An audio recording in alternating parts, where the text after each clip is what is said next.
Ang bahaging ito ay hatid sa inyo ng Department of Agriculture Region 12.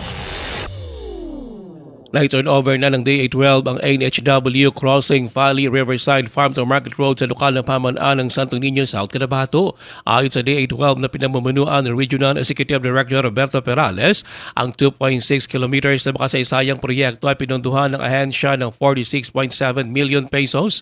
Ito ang unang natapos na FMR sub-project sa ilalim ng Scale-Up Initiative ng Philippine Rural Development Project ng DA o DAPRDP sa buong bansa. Nanguna sa pag-turnover nito kay Santo Niño Mayor Sulpicia Villalobos si Perales na siya ring Project Director ng DAPRDP RCPO 12.